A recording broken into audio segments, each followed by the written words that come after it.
Dari tanah dapurnya. Berarti Ini kalau jam apa yang rumah kami tidak layak sama kami setuh. kalau hujan bocor nih Bu ya? Ini bocor nih baru banjir nih. Nah, ini untunglah ada kerja dikasih sama Tengku Pak Amran.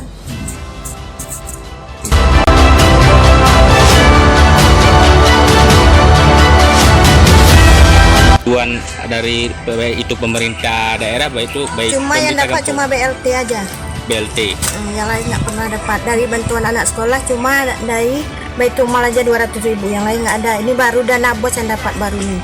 Sekali dari BRI, sekali pas. Ini kondisi rumah Ibu yang seperti ini bagaimana Bu ketika hujan nih? Apa Airnya jatuh, sering jatuh, banjir. Banjir. Malah kemarin banjir nih, dapur masih ada tuh. Tuh tanah. Bu, untuk anak sendiri berapa orang? 2 orang, 1 laki-laki, 1 perempuan. Oh, kerja suami Bu? Jualan sayur, kadang-kadang nyapu di jalan, disuruh di pendopo itu, kadang angkat batu tuh nyambil. Ibu kerja di mana? Ibu tukang masak Di mana? di pendopo. Pendopo.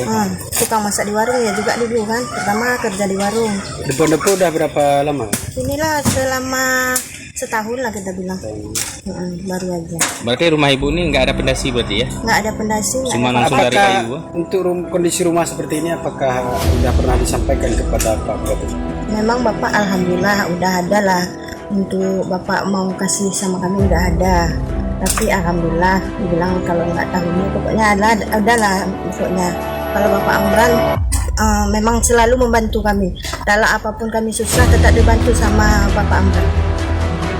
Kalau Bapak Bupati Amran cap.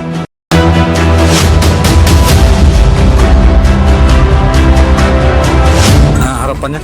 Harapannya yang penting Bapak Bupati naik lagi. Enggak, maksudnya harapannya untuk Harapannya yang penting alhamdulillah dengan ada dikasih kerja oleh Bupati, karena bisa dengan harapan untuk rumah. Iyalah nanti biar dibuat sama ini untuk bantuan, biar dibuatnya rumah yang layak lah.